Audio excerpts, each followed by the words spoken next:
Oui, je suis désolée, tout à l'heure ça a coupé, je ne sais pas ce qui s'est passé.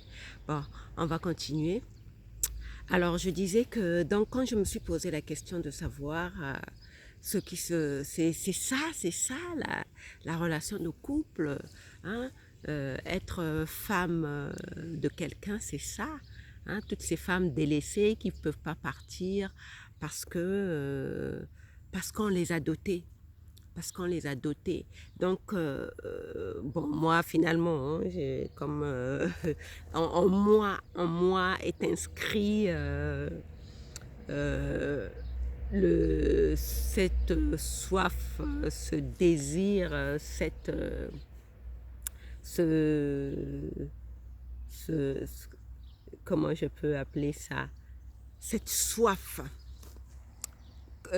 cette impulsion de liberté, d'indépendance contre lequel je n'y peux rien, je n'y peux absolument rien, même comme quand je m'efforce de supporter un homme abusif, ça ne fonctionne pas. Parce que apparemment, mon seuil de tolérance à la douleur est tellement, et je te souhaite, toi qui me regardes, de, de réduire, d'apprendre à réduire ton seuil de tolérance à la souffrance.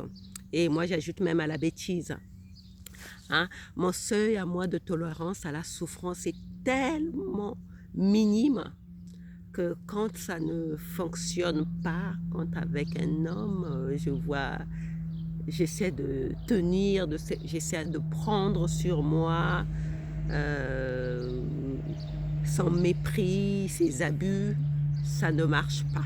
Ça ne marche pas. Ce que je constate, c'est que plus je prends sur moi, plus il me méprise. Donc généralement, ça ne tient pas longtemps parce que tout simplement, en moi est inscrit un seuil de tolérance à la souffrance tellement infime que je ne peux que euh, partir. Je ne peux que m'éloigner de cette situation de souffrance. Et même maintenant que je travaille sur moi-même, quand je m'éloigne, il ne suffit pas de s'éloigner d'une situation abusive. Encore faut-il comprendre les mécanismes qui se sont joués pour que tu es attiré à toi. On en revient toujours à la loi d'attraction et aux lois de vibration, hein, que tu es attiré à toi cette situation. Donc moi, généralement, quand je mets terme à une relation, je fais une forme de brainstorming avec moi-même pour comprendre ce qui s'est passé et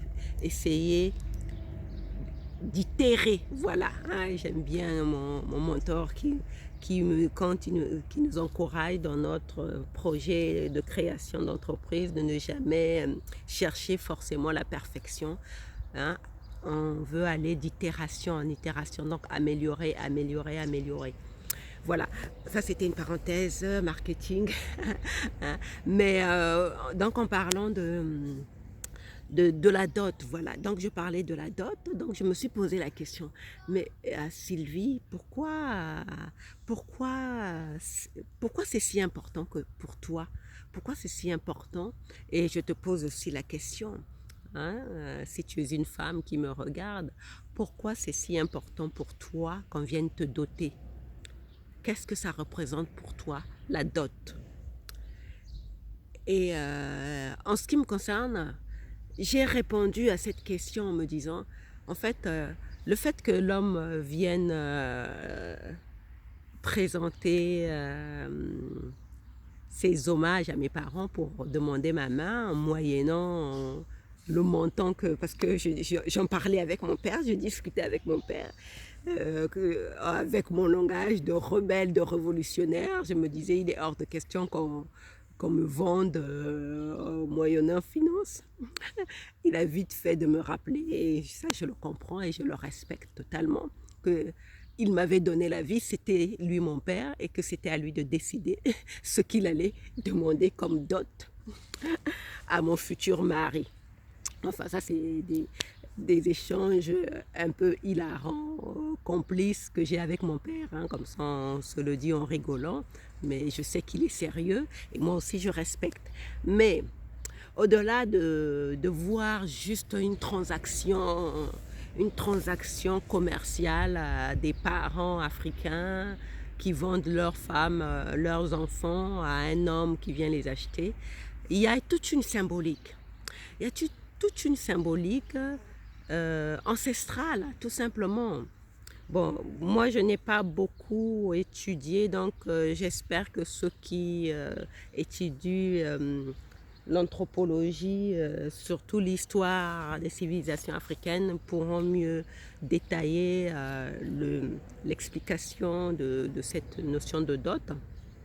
Mais moi, pour ce que j'ai compris, pour ce que j'ai observé, c'est qu'il y a une symbolique de respect, tout simplement de respect, de dignité. Là, le fait que... Et puis, c'est ça notre mariage à nous. Nous dans notre tradition culturelle africaine, on ne va pas devant monsieur le maire pour qu'il nous déclare mari et femme. C'est notre tradition.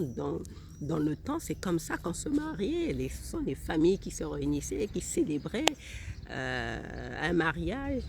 Voilà, pour moi, c'est ça qui est important. Hein? Et peu importe que ça passe par une transaction où mon père va demander un certain montant avec des moutons ou tout ce qu'on demande pendant cette cérémonie de la dot. Peu importe. Hein? Peu importe, mais personnellement, je sais que cette dot, pour moi, ça voudra tout simplement dire que cet homme qui vient me doter apprécie la valeur ajoutée que j'apporte à sa vie et qu'il a envie de célébrer cette valeur que je suis pour lui avec les miens. Et avec les siens, parce que quand on se marie, ce sont deux familles qui se réunissent. Hein, qu'il a envie de célébrer ça avec les siens. Mais maintenant, ces histoires d'argent ou quoi.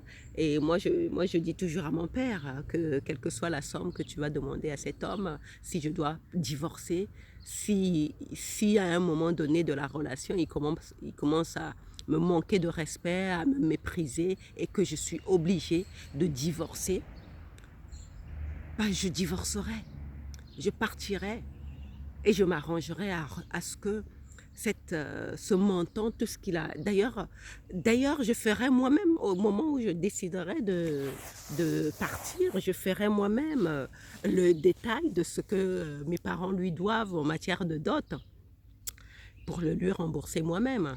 Hein? Donc ma liberté vaut beaucoup plus que le montant, ma liberté, mon bien-être, surtout mon bien-être, vaut beaucoup plus que le montant soi-disant faramineux qu'il aurait payé pour m'épouser. Et souvent, c'est quelque chose qui me fait rire. Souvent, les hommes, moi je vois ma, ma meilleure amie et ex-belle-tante avec son nouveau mari. Quand ils se disputent parfois, c'est très cocasse. Son mari lui dit bah, pourquoi je t'ai doté? Je t'ai doté pourquoi? Hein? Comme si le fait d'avoir doté, ça faisait de lui le chef, le grand maître à bord, donc c'est à lui de décider. Elle n'a rien à dire et elle, naturellement, elle envoie balader. Hein, parce que c'est pas comme ça que ça fonctionne. Mais bon, ça c'est pour dire que ce questionnement que j'ai eu sur la dot, me fait, je trouve, la réponse que moi personnellement que j'y apporte, c'est cette joie de la culture, ce côté festif avec le folklore traditionnel. Pour moi, c'est ça que je retrouve. C'est ça que je retrouve dans cette notion de dot. Hein? Le mariage à la mairie ou bien à l'église, pour moi, ça, ce n'est pas... Enfin, au stade d'évolution que j'ai, hein, d'évolution culturelle que j'ai atteint aujourd'hui. Et je revendique ma culture, je revendique la façon que nous, en Afrique, nous avons de célébrer notre mariage. Hein. Nous avons de célébrer les épousailles, s'il faut les appeler comme ça. Nous avons de... Pour moi, c'est ça qui est important. Et c'est pour ça que, pour moi, la dot est importante. Je veux retrouver cet esprit traditionnel, cette culture, ce folklore. Et puis, c'est des vraies mises en scène qui sont jouées. C'est tellement enrichissant. Moi, je trouve ça merveilleux. Moi, j'adore quand j'assiste au mariage traditionnel. Tout ce qui se joue au niveau des proverbes ancestraux, cet avocat qu'on appelle Nzonzi, cet avocat de la famille maternelle qui vient parler dans la langue locale et qui défend la cause de leur fille, et de l'autre côté aussi. Pour moi, c'est enrichissant, c'est riche, c'est merveilleux. Et ça, pour moi, ça fait partie de cette dot. Donc, je me vois en aucunement vendue à un homme quand je me retrouve dans ce contexte où on est en train de me pouser traditionnellement. Donc, même s'il y a une histoire de sous, même s'il y a une histoire d'argent, même si pour le profane, ça peut sembler un échange commercial, mais pour moi, et j'espère pour toi qui me regarde, ça a une grande valeur symbolique. La dot en ce qui me concerne, pour moi, ça vaut beaucoup plus, c'est 100 fois plus important. C'est 100 fois plus important pour moi que le mariage à la mairie ou à l'église. Hein? Parce que pour moi, c'est la réunion. C'est la réunion de deux familles, c'est la réunion de deux clans. Et on se découvre. Et quand c'est comme ça, surtout, on est vraiment une très grande famille. On est vraiment deux grandes familles qui se sont réunies, qui se soutiennent, qui se fréquentent. Et pour moi, c'est ça la richesse de cette dot. Donc, mon questionnement, le questionnement, ça c'est le questionnement. J'ai pris l'exemple de la dot, mais on peut se questionner sur d'autres choses, sur la valeur, par exemple, du mariage à l'église, par exemple. On peut se questionner. On peut se questionner pourquoi je veux me marier à l'église. Hein? Quelle est la valeur que ça a pour toi d'aller te marier à l'église en mettant en place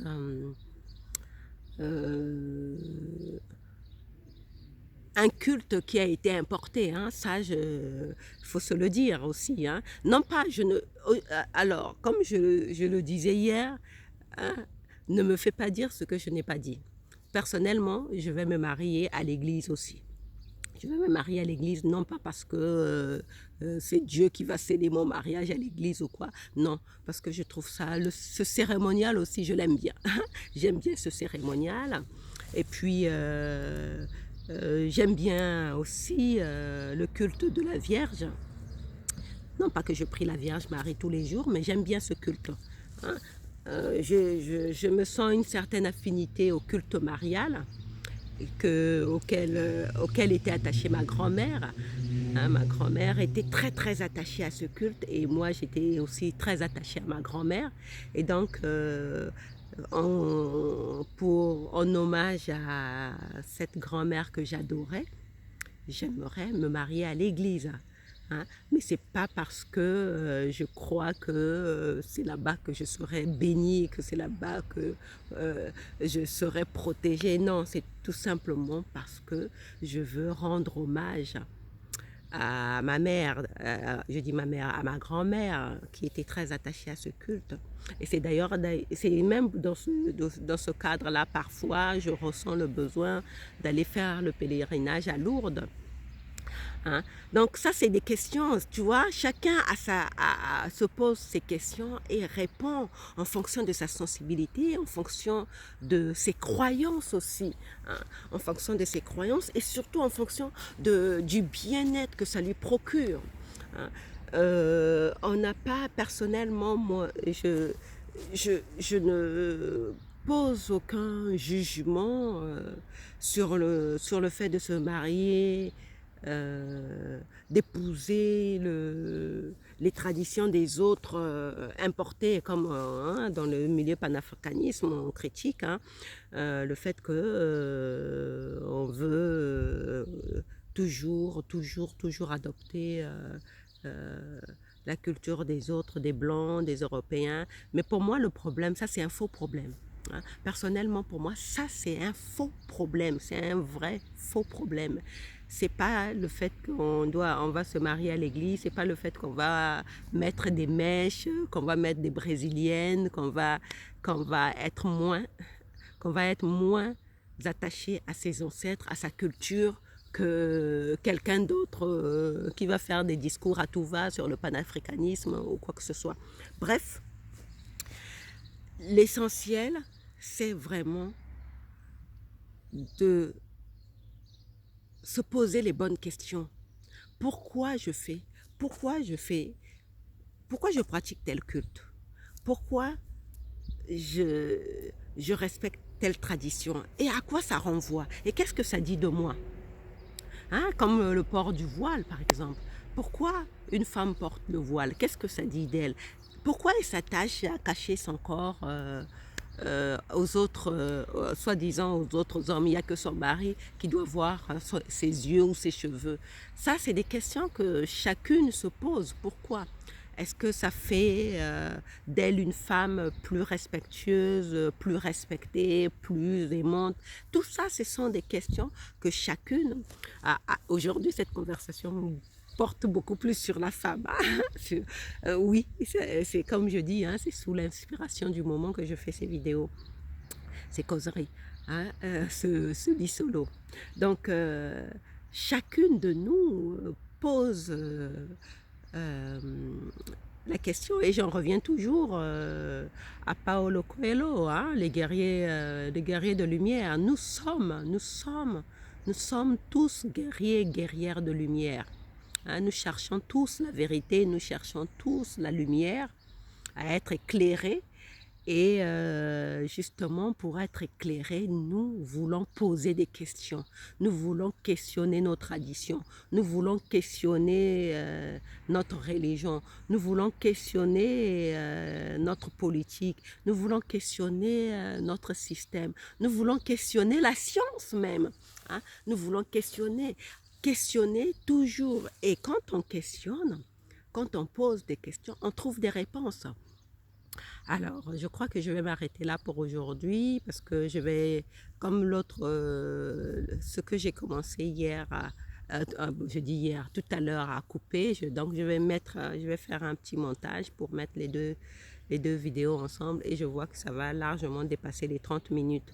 Donc, je vais te laisser là aujourd'hui pour que tu répondes aux questions parce que chacun de nous, ça se trouve. Hein, on dit que souvent les gens réfléchissent trop, ils pensent trop. Justement, dans ces pensées-là, plutôt que de saturer ton esprit de pensée positive, pensée positive, oui, bien sûr, tu dois saturer ton esprit, comme quoi, hein, lapsus révélateur, pensée positive, parce que oui, personnellement, je sature mon esprit de pensée positive, mais je ne me contente pas de saturer mon esprit positif, de pensée positive, je passe à l'action aussi. Hein? Mais plutôt que de te laisser guider, saturer l'esprit par ces pensées obscures, destructrices, parce que c'est ça, c'est plutôt des pensées destructrices. Quand vient à toi toutes ces pensées-là, questionne-les, demande-toi, qu'est-ce qui se passe? Pourquoi ces pensées viennent te hanter? Pourquoi? Qu'est-ce qu'elles viennent qu'est-ce qu'elles te veulent? Qu'est-ce qu'elles viennent te présenter comme message? Ou bien qu'est-ce qu'elles veulent quelle est l'information que ces pensées? Parce que les pensées ce sont comme des vrais êtres vivants dans une autre dimension. En fait, ce sont comme des vrais êtres vivants dans une autre dimension qui viennent t'envahir. Donc c'est à toi, surtout quand elles sont destructrices, de leur parler. Moi, je parle à mes pensées. Par exemple, je vais prendre une pensée sur la pénurie. Ah, tu vas aller en vacances. Hein, j'ai cette pensée, tu vas aller en vacances. Tu ne vas plus avoir d'économie. Tu vas te ruiner. Reste chez toi. Enfin, reste chez toi. De toute façon, les vacances, c'est rien du tout. Je me dis, mais pourquoi? Je pose la question à cette pensée, mais pourquoi? Pourquoi je dois pas aller en vacances? J'ai bien travaillé toute l'année, mais j'ai envie de m'aérer, j'ai envie d'aller voir mes amis. Ben oui, mais j'ai mis des sous de côté pour organiser ces vacances. Ces sous-là, l'argent est fait pour circuler. Tu vois? Donc je questionne, quand j'ai ce genre de pensées, je les questionne et je donne des réponses. À chaque fois, je dis pourquoi je suis à ce niveau-là. Je suis comme les petits-enfants, comme disait Jésus. Si vous ne devenez pas comme des petits-enfants, jamais vous ne rentrerez dans les royaumes de cieux. Et les petits-enfants disent pourquoi? À chaque fois, pourquoi? Mais pourquoi si? Pourquoi ça? Pourquoi? Et moi, avec mes pensées, je passe mon temps à dire pourquoi j'ai cette pensée. Mais pourquoi? Pourtant, je, je vis bien. Par exemple, à mon boulot, ma gérante, parce que c'est une PME, donc on est très proche. Ma gérante, à un moment donné, restait dans son bureau, je ne la voyais pas. Donc il y a cette pensée qui venait m'envahir pour me dire oh, elle a quelque chose contre toi, elle ne te parle pas. Je me suis dit bah, pourquoi toujours penser au mal? Ben, je ne suis pas le centre de son univers et puis il y a d'autres employés, elle a d'autres choses à régler. Pourquoi penser des choses comme ça? Pourquoi tu viens m'envahir? Pourquoi tu viens me dire des choses comme ça? Et puis je dis vas-y. Ah, moi, je parle à mes pensées comme si c'était vraiment des êtres humains. Je dis, allez, vas-y, laisse-moi tranquille, j'ai autre chose à penser. Et je remplace ça par une autre pensée plus productive. Et je me dis, non, par exemple, dans ce cas-là, je vais dire non, bah, elle a d'autres choses à penser. Avec la fin du confinement, elle a des choses à mettre en place, à structurer. Et aux dernières nouvelles, j'ai appris qu'elle est partie à la retraite parce qu'elle était en train d'organiser son départ à la retraite et laisser la maison à ses enfants. Donc, tu vois, parfois, on a des pensées comme ça. Il faut les interroger, il faut les questionner pour qu'elles passent leur route et que toi, tu continues ton chemin tranquillement dans la joie et la bonne humeur. Et là, moi, je te souhaite une belle journée, un bon moment hein, de partage. Surtout, pense bien à liker, à laisser un commentaire hein, sur ce que tu penses de ce sujet que j'ai partagé aujourd'hui. Et tu peux cliquer sur le lien de téléchargement du livre hein, pour comprendre quel est le processus que j'ai suivi, hein, ce processus que j'appelle le processus de l'amour en soi. Voilà, c'était tout pour aujourd'hui. Donc, on se retrouve demain pour un autre épisode, un autre lit solo hein, pour les vacances parce que là, je suis en train de griller au soleil. Je commence à avoir chaud. Donc, bisous, bisous, ciao. Ciao, merci, merci, merci.